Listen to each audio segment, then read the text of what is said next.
কার উপর কোরবানি ওয়াজিব?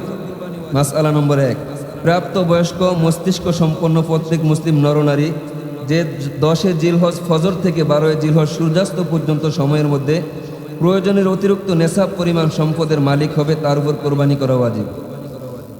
টাকা পয়সা, সোনা রূপা, অলংকার, বসবাস ও খোরাকির প্রয়োজনে আসে না এমন জমি, প্রয়োজন অতিরিক্ত বাড়ি, ব্যবসায়িক পণ্য ও অপ্রয়োজনীয় সকল আসবাবপত্র কোরবানির নেশাবের ক্ষেত্রে হিসাবযোগ্য। বুঝে আসছেন এই কথা? বুঝছেন সবাই? যে না বুঝবেন বলবেন আমি এটুকু বুঝি নাই। আচ্ছা, নেশাব হলো স্বর্ণের ক্ষেত্রে 7.5 ভরি, রূপার ক্ষেত্রে 52.5 ভরি। টাকা পয়সা ও অন্যান্য বস্তুর ক্ষেত্রে নেশাব হলো এর মূল্য 52.5 ভরি ও রূপার মূল্যের সমপরিমাণ হওয়া।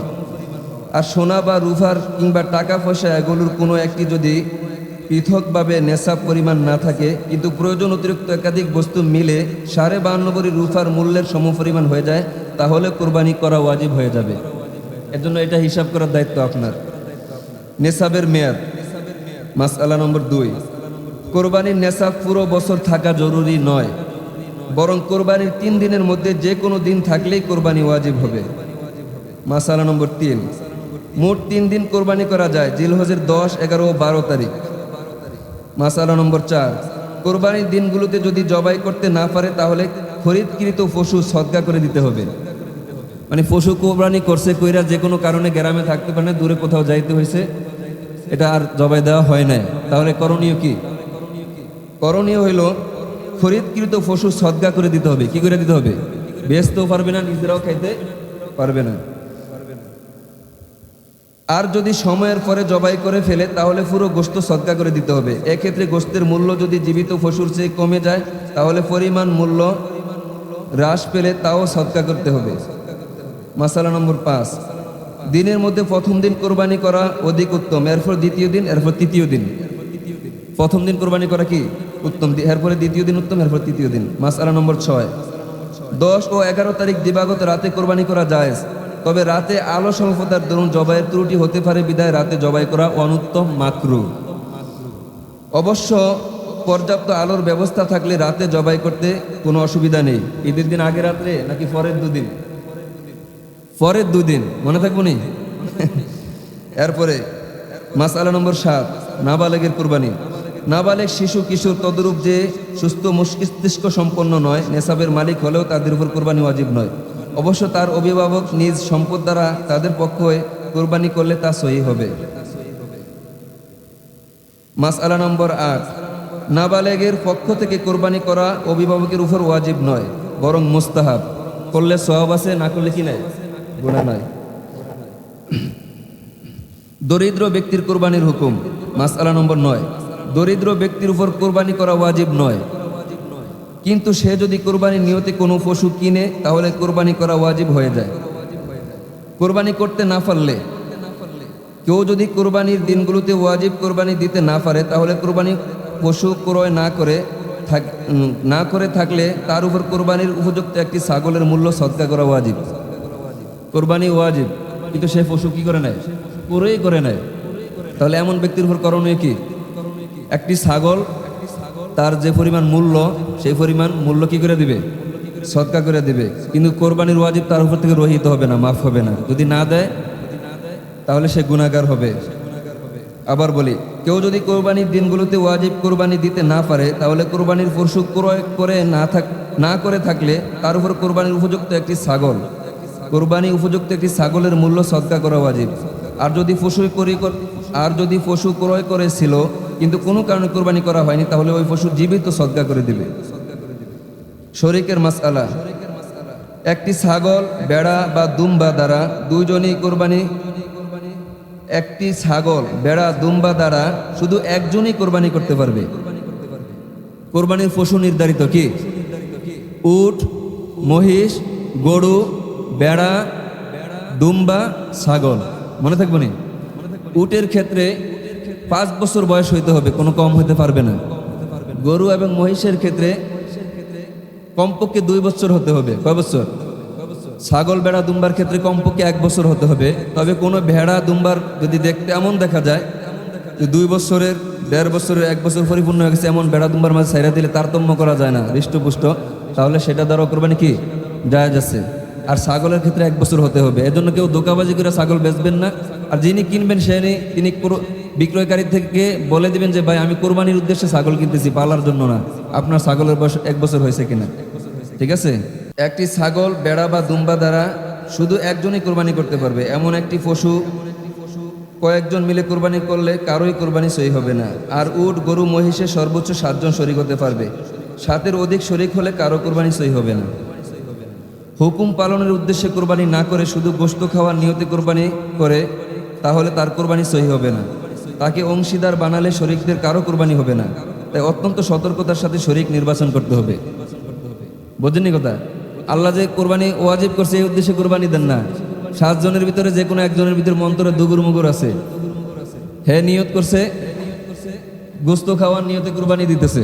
এজন্য 7 জনে বৈশাখ সলা পরামর্শ করে নেবেন। বাইরে একটা আল্লাহর রেজামন্দির জন্য এতগুলা সওয়াব মাকসাদকে সামনে রেখে কোরবানি দিতেছি, সবাই নিয়তকে কি করেন? পরিশুদ্ধ করেন। এই কথাগুলো সলা পরামর্শ করে নেবেন, যাতে করে কার মনে কোনো ধরনের বেজাল না থাকে। কারণ মনের বেজাল হইলে কোরবানিটা, সবার কোরবানি একসাথে কি হয়ে যাবে? ফাসেদ হয়ে যাবে, কোরবানি সহি হবে না। তো মাসালা এখানে শেষ করছি। কারো মাসালা জানার থাকলে ফোনে কিংবা সরাসরি পরে নামাজের পরে যোগাযোগ করবেন। গরু কিছু গুণাবলী আছে। গরু বলতে সব প্রাণীর নির্ধারিত প্রাণী, উট, মহিষ, গরু, ছাগল, বেড়া ইত্যাদি, দুম্বা, মোট 6টা। এই 6টার ভিতরে বয়স তো নির্ধারিত বলে দিলাম, ঠিক আছে? কিন্তু এগুলার ভিতরে কান কাটা, অন্ধ, এরপরে ফোড়া, ল্যাংড়ায়া, মানে 3 পার উপরে মানে বর করে চলে, মানে এ জাতীয় কোনো ত্রুটি থাকলে, মানে বিশেষ করে অন্ধ, ফোড়া, কান কাটা, শিং ভাঙ্গা, হ্যাঁ, 3 পার উপরে বর করে চলে, এক স্থান থেকে অন্য স্থানে যাইতে পারে না, এ জাতীয় গরু, মহিষ বা পশু দ্বারা কোরবানি হবে না। যথাসম্ভব ত্রুটি মুক্ত পশু দ্বারা কোরবানি করবেন। রাসূল করিম সাল্লাল্লাহু আলাইহি ওয়াসাল্লাম বলেন, মা মিন আইয়ামিন আহাব্বু ইলাল্লাহি আন ইউতাআব্বাদা লাহু ফিহা। জিলহজ মাসের 10 দিন ব্যতীত আল্লাহ তাআলার কাছে প্রিয় এমন কোনো দিন নাই। আন ইউতাআব্বাদা লাহু ফিহা, যেই দিনগুলোতে মানুষ ইবাদত করতে পারে। মিন আশরি যিলহিজ্জা, জিলহজ মাসের 10 দিন। জিলহজ মাসের 10 দিনের ইবাদতের চেয়ে আল্লাহ তাআলার কাছে প্রিয় আর কোনো কি নাই, দিন নাই। ইয়াদিলু সিয়ামু কুল্লি ইয়াউমিন মিনহা, জিলহজ মাসের 10 দিনের ফজিলত এত বেশি যে প্রতিদিনের 1 দিনের রোজা বিসিয়ামি সানাতিন, 1 বছর নফল রোজার রাখার সওয়াব পাওয়া যায়। বলেন না সুবহানাল্লাহ।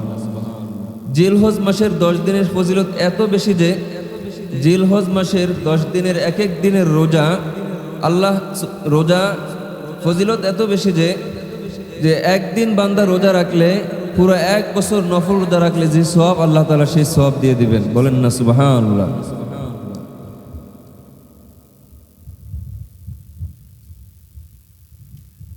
وقيام كل يوم منها بصيام وقيام كل ليلة منها بقيام ليلة القدر। জিলহজ মাসের 10 দিনের 10 রজনীর ফজিলত হলো এমন, যে ব্যক্তি রাত্রে দাঁড়ায়া তাহাজ্জুদ করে নফল ইবাদত করে, আল্লাহ সুবহানাহু ওয়া তাআলা একটি রাত ইবাদতের বিনিময়ে দান করবেন একটি লাইলাতুল কদরের পরিমাণ। বলুন না সুবহানাল্লাহ। অর্থাৎ একটা রাত আপনি জিলহজ মাসের প্রথম 10 দিনের এক একটি রাত ইবাদত করবেন, একটা রাতের বিনিময়ে কি পাবেন? একটি লাইলাতুল কদর পেয়ে ইবাদত করলে যে মর্যাদা লাভ করবেন, যে সওয়াব লাভ করতে পারবেন, সেই পরিমাণ সওয়াব আল্লাহ তাআলা আপনার আমলনামায় কি করবেন? দিয়ে দিবেন। তাহলে অনেক বেশি ফজিলত না? অনেক বেশি ফজিলত। জিলহজ মাসের মর্যাদার অন্যতম একটি কারণ হলো আল্লাহ সুবহানাহু ওয়া তাআলা পবিত্র কালামে পাকের ভিতরে সূরাতুল ফজরের ভিতরে শপথ করেছেন, ওয়াল ফাজর, ফজরের শপথ, ওয়ালায়ালিন আশর, 10 রজনীর শপথ। তাফসীরের কিতাবের ভিতরে মুফাসসিরিনে কিরাম লেখেন, ওয়ালায়ালিন আশর, 10 রজনীর শপথ দ্বারা উদ্দেশ্য হলো জিলহজ মাসের 10 রজনী। জিলহজ মাসের 10 রজনী আল্লাহ সুবহানাহু ওয়া তাআলা শপথ করে একটা বিষয়কে বুঝাইতে গিয়ে এই জিলহজ মাসের 10 রজনীর মর্যাদা বাড়াইয়া দিয়েছেন। কারণ মর্যাদাপূর্ণ না হলে আল্লাহ সুবহানাহু ওয়া তাআলা কি করতেন না? শপথ করতেন না। জিলহজ মাসের ফজিলত বেড়ে যাওয়ার বৃদ্ধি পাওয়ার তৃতীয় কারণ হলো জিলহজ মাসে হজ পালন হয়। কি পালন হয়? জিলহজ মাসে ইসলামের 5টি রোকনের 5ম নম্বর রোকন ফরজ হজ পালন হয়। এজন্য জিলহজ মাসের মর্যাদা বেশি। জিলহজ মাসের মর্যাদা বৃদ্ধি পাওয়ার অন্যতম একটা কারণ হলো জিলহজ মাসের 10 তারিখে কোরবানি হয়। কি হয়? আল্লাহ সুবহানাহু ওয়া তাআলা উম্মতের সামর্থ্যবান ব্যক্তিদের উপরে কোরবানিকে ওয়াজিব করে দিয়েছেন। আর জিলহজ মাসের 10 তারিখ, 11 তারিখ এবং 12 তারিখ, এই 3 দিন জিলহজ মাসে বান্দাবান্দিগণ কোরবানি পালন করে। বলেন না সুবহানাল্লাহ। এই কারণে জিলহজ মাসের মর্যাদা কি আল্লাহর কাছে অনেক বেশি। আল্লাহ তাআলা কতিপয় বিষয় দিয়ে জিলহজ মাসকে মহিমান্বিত করে দিয়েছেন, মর্যাদাবান করে দিয়েছেন। তো আল্লাহ সুবহানাহু ওয়া তাআলা আমাদেরকে এই জিলহজ মাসের দিবসগুলা, রজনীগুলাতে বেশি বেশি আমল করার তৌফিক দান করুক। সকলে বলি আমিন। যে কথা বলছিলাম, জিলহজ মাসের মর্যাদা বাড়ার সর্বশেষ কারণ হলো কি? উম্মতের সামর্থ্যবানরা জিলহজ মাসের 10 তারিখ, 11 তারিখ, 12 তারিখ কি করে? কোরবানি পালন করে, কোরবানির আমল করে। আল্লাহ সুবহানাহু ওয়া তাআলা কুরবানি সম্পর্কে বলেন, ওয়ালিকুল্লি উম্মাতিন জাআলনা মানসাকাল লিয়াযকুরাসমাল্লাহি আলা মা রাযাকাহুম মিন বাহিমাতিল আনআম।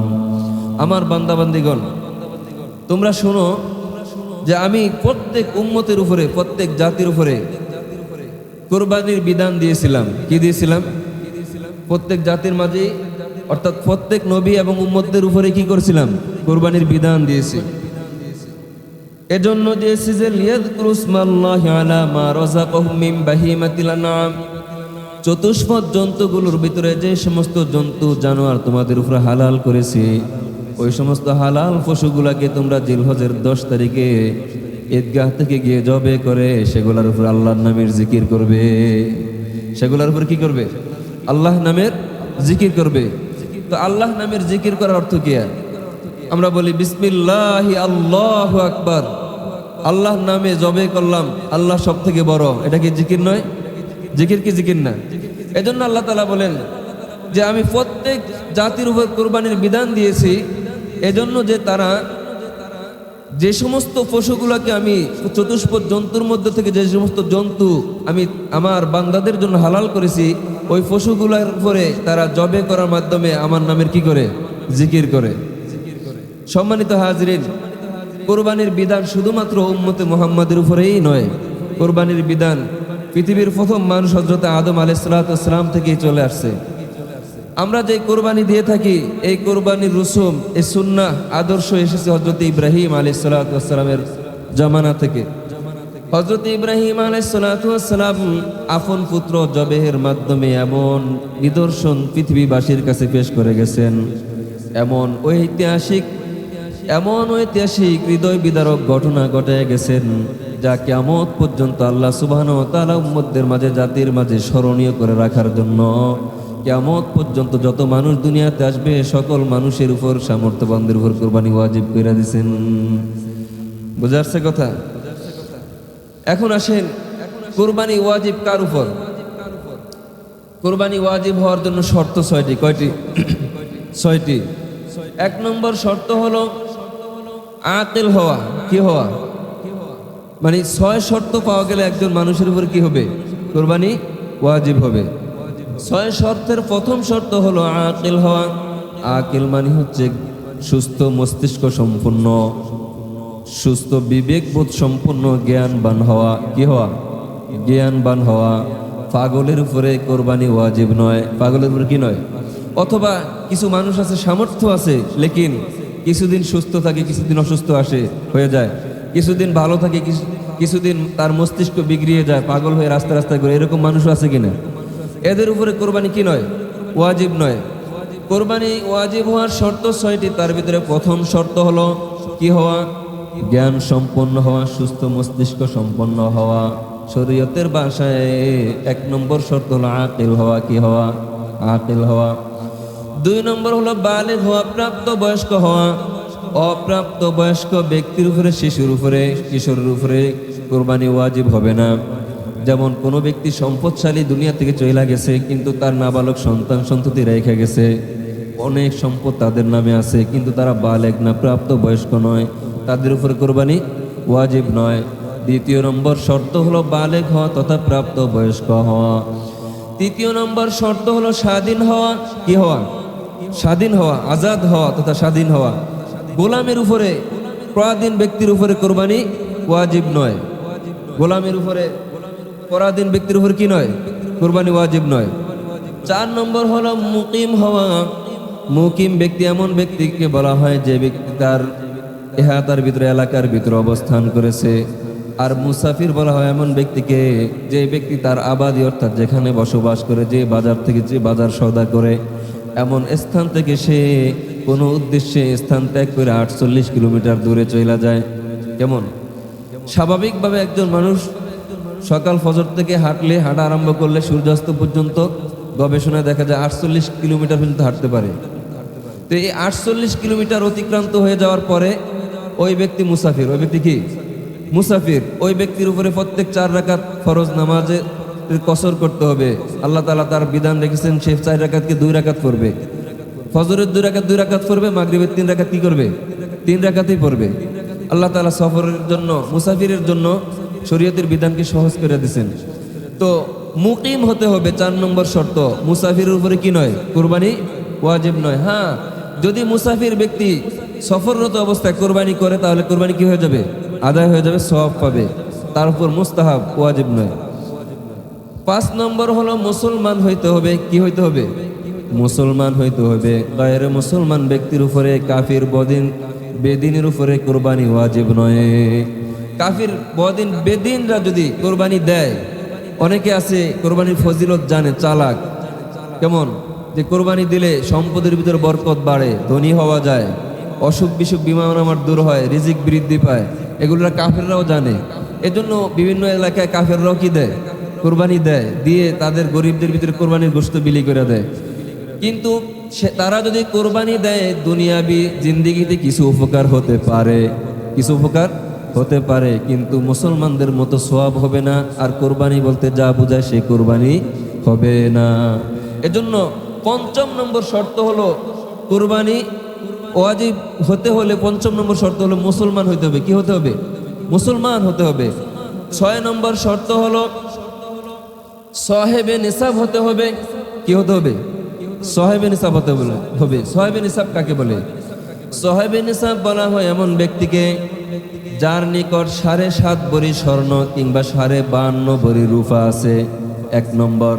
2 নম্বর হলো 7.5 ভরি স্বর্ণ কিংবা 52.5 ভরি রূপার সমপরিমাণ, রূপার মূল্যের সমপরিমাণ সম্পদ ঈদুল আজহার দিন, 3 দিন ঈদুল আজহার দিন, মানে সূর্য উদয় থেকে নিয়ে 11 তারিখ 12 তারিখ সূর্য অস্ত পর্যন্ত এই 3 দিন সম্পদ যার কাছে বিদ্যমান থাকবে তার উপর সে হলো সাহেবুল মাল, তার উপর কোরবানি ওয়াজিব।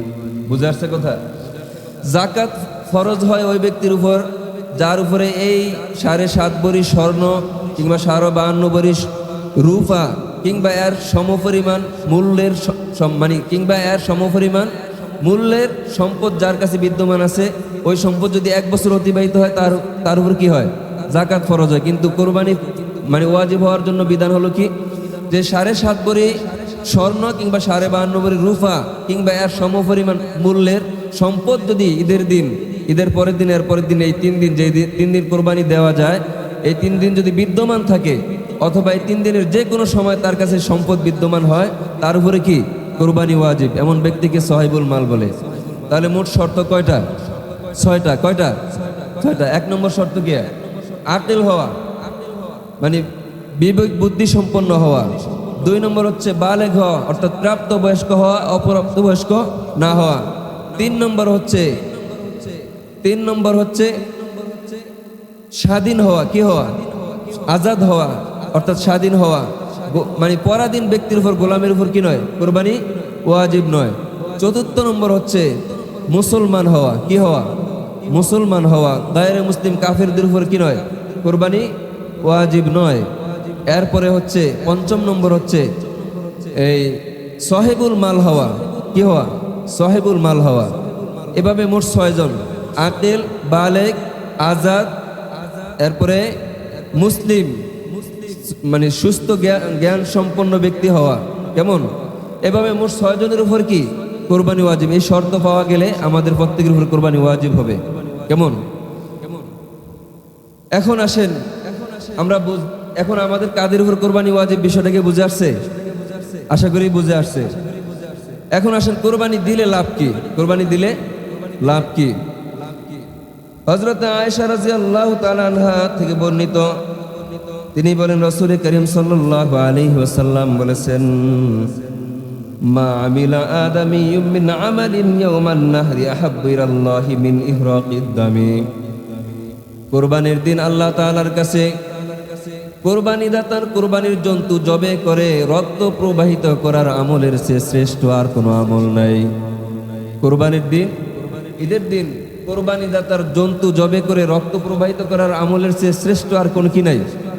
আমল নাই। আল্লাহ তাআলার নিকট সব থেকে শ্রেষ্ঠ আমল হচ্ছে কোরবানির দিন বান্দাবান্দি কোরবানির পশু জবে করে রক্ত প্রবাহিত করা। বুঝে আসছে কথা?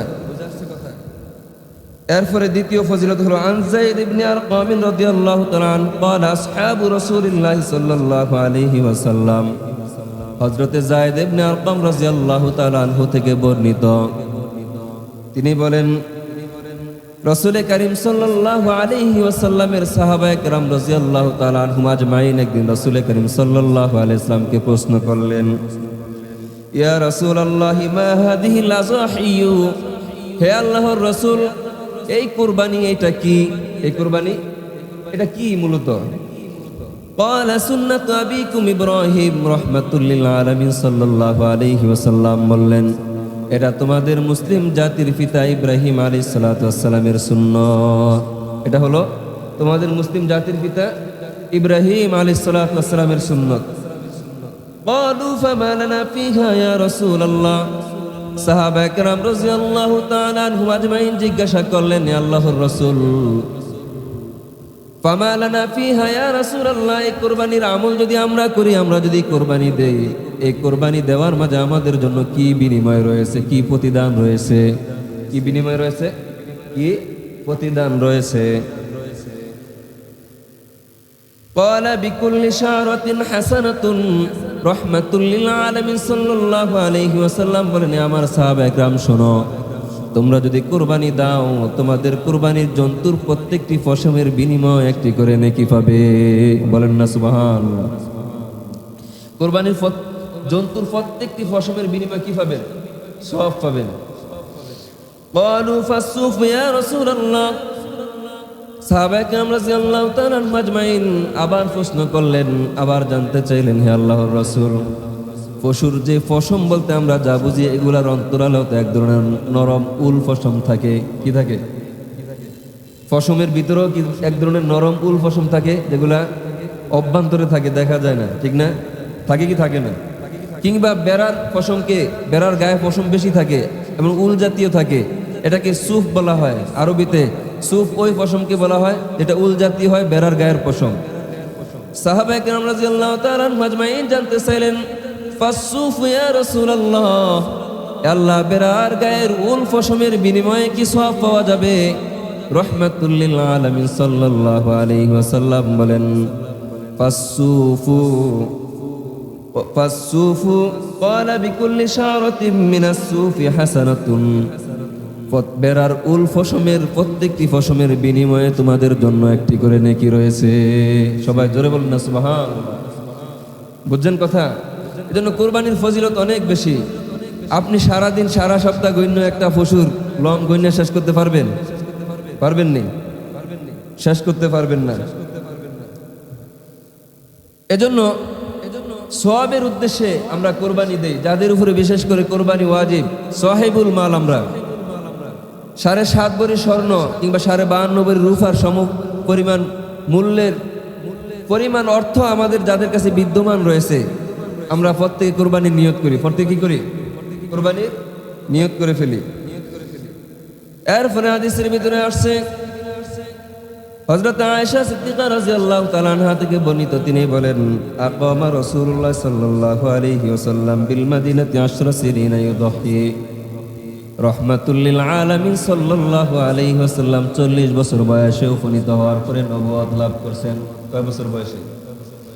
এই 40 বছর বয়সে নবুয়ত লাভ করার পর তিনি 63 বছর পর্যন্ত বেঁচে ছিলেন। 63 বছর বয়সে ওফাত হয়ে দুনিয়া থেকে বিদায় নিয়ে চলে গেছেন। নবুয়ত লাভ করার পর নবুয়তের জিন্দেগিটা দুই ভাগে বিভক্ত। প্রথম 13 বছর মক্কায় অবস্থান করেছেন। 13 বছর অমুসলিম কাফির বদ্দিনের জুলুম নির্যাতন সইতে না পাইরা আল্লাহর নির্দেশে 13 বছর অতিক্রান্ত হওয়ার পর আল্লাহর নির্দেশে মদিনায় হিজরত করেছেন। কোথায়? মদিনায় হিজরত করেছেন। মদিনায় গিয়ে 10 বছর ছিলেন। 10 আর 13 মোট কত বছর হয়? 23 বছর। হযরত আয়েশা সিদ্দিকা রাদিয়াল্লাহু তাআলা আনহা বলেন, আকামা রাসূলুল্লাহ সাল্লাল্লাহু আলাইহি ওয়াসাল্লাম বিল মাদিনাতি 10 সিনিনা ইউদাহি। রহমাতুল্লিল আলামিন সাল্লাল্লাহু আলাইহি ওয়াসাল্লাম মক্কা থেকে হিজরত করে মদিনায় আসলেন। মদিনায় আসার পর যেই 10 বছর মদিনায় অবস্থান করেছেন, 10 বছরের 10 বছরই কুরবানি করেছেন। 1 বছরও কুরবানি ছেড়ে দেন নাই। বলেন না সুবহানাল্লাহ। আমরা সেই মুহাম্মদ সাল্লাল্লাহু আলাইহি ওয়াসাল্লামের উম্মত। এই হাদিস থেকেই তো জানা যায় যে কুরবানির গুরুত্ব কত বেশি। রাসূল সাল্লাল্লাহু আলাইহি ওয়াসাল্লাম একটি বছরও কুরবানি কি করেন নাই? ছেড়ে দেন নাই। একটি বছর কুরবানি কাজা করেন নাই।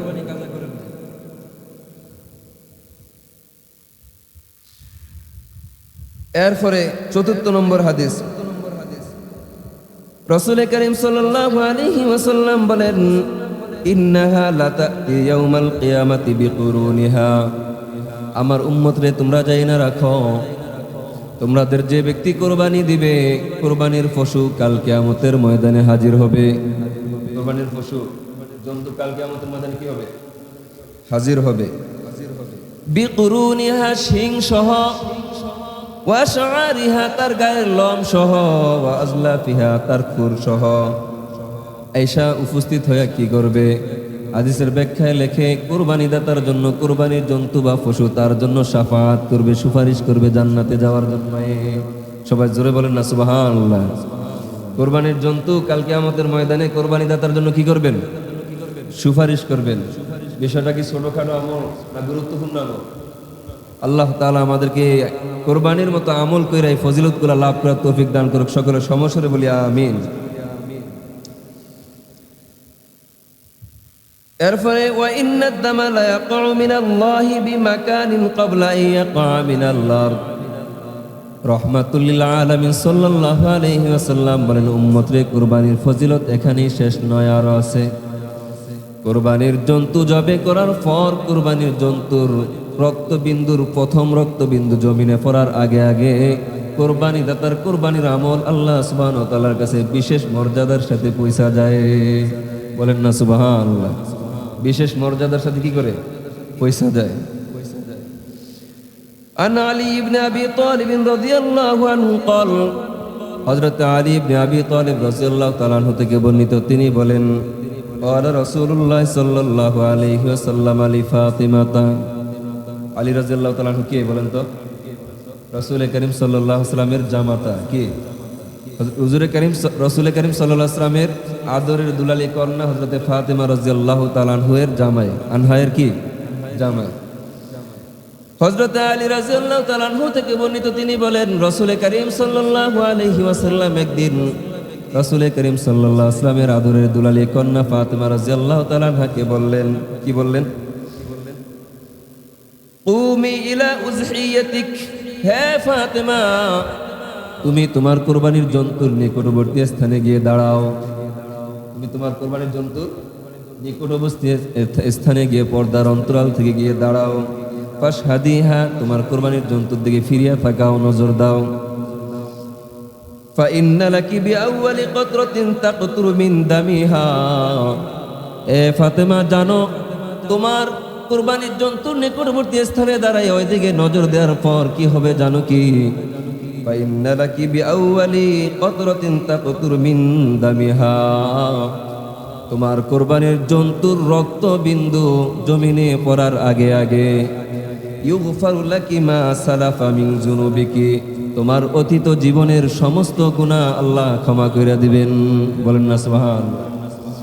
এজন্য হাদিস বিশারদগণ ব্যাখ্যা লেখে, যেহেতু ফাতেমা রাদিয়াল্লাহু তাআলা আনহাকে রাসূল সাল্লাল্লাহু আলাইহি ওয়াসাল্লাম অনুমতি দিয়েছেন পর্দা সহ না বেপর্দা, অনেকবারই দেখা যায়, আমি তো নিজে অনেক পশু জবাই করছি, দেখছি, নিষেধ করলেও শোনা, মহিলারা যুবতী মেয়েরাও এসে জড়ো হয়ে যায়, এই কাজ করতে দেবে না।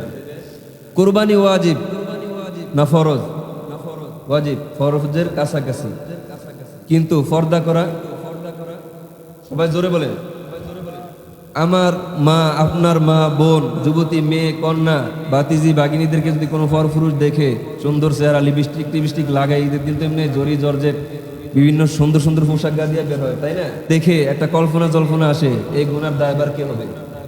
আপনি গার্ডিয়ান, আপনি হবেন। এজন্য মা বোনরা যদি কেউ কোরবানি দেয়, পর্দার অন্তরাল থেকে সে কোরবানির জন্তুর নিকটবর্তী স্থানে এসে দাঁড়াবে, বাগান থেকে, ঘরের আড়াল আবডাল থেকে। আর না আসাটা জরুরি না, যদি পারে আসবে, তাহলে এই ফজিলতটা লাভ করবে, না আসলেও ফজিলতের সব পেয়ে যাবে। তো আসা জরুরি নয়, যদি সেরকম পরিবেশ থাকে তাহলে আসবে। তো রাসূল কারীম সাল্লাল্লাহু আলাইহি ওয়াসাল্লাম বলেন যে কোরবানি দাতার কোরবানির জন্তুর রক্ত জমিনে পড়ার আগে আগে অতীত জীবনের সমস্ত গুনাহ কি হয়ে যাবে? মাফ হয়ে যাবে। বলেন না সুবহানাল্লাহ। এরপর রাসূল কারীম সাল্লাল্লাহু আলাইহি ওয়াসাল্লাম বলেন, আমা ইন্নাহু ইউতা বিহা ইয়াউমাল কিয়ামাতি লুহুমুহা ওয়া দিমাউহা 70 জিফান। উম্মতরে কোরবানির ফজিলত এখানেই শেষ নয়, কাল কিয়ামতের ময়দানে তোমরা যারা কোরবানি দিবা, তোমাদের কোরবানির জন্তুর রক্ত, কোরবানির জন্তুর পশুর মাংস, নেক আমলের ওজনের পাল্লায় ওজন দেয়া হবে, 70 গুণ বাড়ায়া ওজন দেয়া হবে, 70 গুণ বাড়ায়া ওজন করা হবে। 70 গুণ বাড়ায়া, আপনি দান চাল কিনতে যান, প্রতি 1 কেজিতে যদি 100 গ্রামও বাড়ায়া দেয় চাল, আপনি খুশি না বেজার? কাল কিয়ামতের ময়দানে রাসূল কারীম সাল্লাল্লাহু আলাইহি ওয়াসাল্লাম বলেছে, কোরবানি দাতার কোরবানির জন্তুর রক্ত মাংস মিজানের পাল্লা ওজন করা হবে 70 গুণ বাড়ায়া। 70 গুণ কি কইরা বাড়ায়া? খুশি হবেন না বেজার হবেন? খুশির বিষয় না বেজারের বিষয়? খুশির বিষয়। আল্লাহ তাআলা আমাদেরকে আমল করার তৌফিক দান করুন। হাত্তা তুযউ ফি মিজানিক, ওজন করা হবে তোমার আমলের পাল্লায় এবং সেই অনুপাতে তোমাকে বিনিময় দেয়া হবে। বলেন না সুবহানাল্লাহ। ফাকাল আবু সাঈদ আল-খুদরি রাদিয়াল্লাহু তাআলা আনহু, হযরত আবু সাঈদ আল-খুদরি রাদিয়াল্লাহু তাআলা আনহু বলেন, আয় রাসূলুল্লাহ, আল্লাহর রাসূল, আহাদিহি লি আলি মুহাম্মাদিন খাসাতান আম লি আলি মুহাম্মাদিন ওয়ান নাসি আম্মাতান। হযরত আবু সাঈদ খুদরি রাদিয়াল্লাহু তাআলা আনহু বলেন, ইয়া রাসূলুল্লাহ, এই সমস্ত ফজিলত কি শুধু আপনি নবী পরিবারের জন্য, নাকি নবী পরিবারের জন্য এবং কিয়ামত পর্যন্ত আনেওয়ালা উম্মতদের জন্য আমভাবে? ফাকাল লা বাল লি আলি মুহাম্মাদিন ওয়ান নাস আজমাইন রাহমাতুল লিল আলামিন। সাল্লাল্লাহু আলাইহি ওয়াসাল্লাম বলেন, হে আবু সাঈদ খুদরি, ভালো কইরা শোনো, উম্মতকে জানিয়ে দাও, এই আমলের ফজিলত শুধু উম্মতে মুহাম্মদ সাল্লাল্লাহু আলাইহি ওয়াসাল্লামের পরিবারের জন্য খাস নয়, বরং মুহাম্মদ সাল্লাল্লাহু আলাইহি ওয়াসাল্লামের পরিবার এবং কিয়ামত পর্যন্ত যত মানুষ কোরবানির আমল করবে সবার জন্য। বলেন না সুবহানাল্লাহ। এরপর রাহমাতুল লিল আলামিন সাল্লাল্লাহু আলাইহি ওয়াসাল্লাম বলেন, বিকুল্লি কতরাতিন হাসানাতুন, প্রত্যেকটি রক্তের ফোঁটার বিনিময়ে সওয়াব দেওয়া হবে। প্রত্যেকটি রক্তের ফোঁটার বিনিময়ে কি দেওয়া হবে? সওয়াব দেওয়া হবে। এর ফলে রাহমাতুল লিল আলামিন সাল্লাল্লাহু আলাইহি ওয়াসাল্লাম বলেন, মান দাহা তাইবাতান বিহা নাফসুহু মুহতাসিবাতান লিউযহিয়াতি কানাত লাহু হিজাবাম মিনান নার। রাহমাতুল লিল আলামিন সাল্লাল্লাহু আলাইহি ওয়াসাল্লাম বলেন, উম্মত রে, তোমাদের যে ব্যক্তি কোরবানি দিবে, ভালো করে শুনেন, তোমাদের যে ব্যক্তি কোরবানি দিবে, উদ্দেশ্য একমাত্র রবকে সন্তুষ্টি করা, ব্যয়কে দেখানো নয়, সমাজকে দেখানো নয়। মানুষ তাকে কোরবানি দাতা বলবে, বড়লোক বলবে, ধনী বলবে, দাতা বলবে, এই সমস্ত কোনো উদ্দেশ্য কি নাই। গোস্ত খাওয়া, মাংস খাওয়া উদ্দেশ্য নয়, উদ্দেশ্য একমাত্র রেজায়ে মাওলা। এই জন্যই সে কোরবানি দিছে, যে কোরবানি দিলে রব খুশি হবেন। এই জন্য কি দিছে? কোরবানি দিছে। রাহমাতুল লিল আলামিন সাল্লাল্লাহু আলাইহি ওয়াসাল্লাম বলেন, কানাত লাহু হিজাবাম মিনান নার। কাল কিয়ামতের ময়দানে এরকম স্বচ্ছ দিল নিয়ে আল্লাহর সন্তুষ্টির উদ্দেশ্যে যে ব্যক্তি কোরবানি দিবে, কিয়ামতের ময়দানে কোরবানি দাতার মাঝে আর জাহান্নামীর মাঝে একটা পর্দা ফালাইয়া দিবেন। বলেন না সুবহানাল্লাহ। আচ্ছা, জাহান্নামীর মাঝে, কোরবানি দাতার মাঝে আর জাহান্নামের মাঝে যদি একটা পর্দা ঝুলিয়ে দেন, পর্দা মানে জাহান্নামে যাওয়ার পথে একটা অন্তরায় তৈরি করে দেন, এটার উদ্দেশ্য কি? জাহান্নামে ফেলাবেন না জান্নাতে পাঠাবেন? বলেন না সুবহানাল্লাহ। তাহলে কোরবানির ফজিলত অনেক বেশি না কম? আল্লাহ তাআলা আমাদেরকে কোরবানির ফজিলত যাই না আমল করার তৌফিক দান করুক, সকলে বলি আমিন।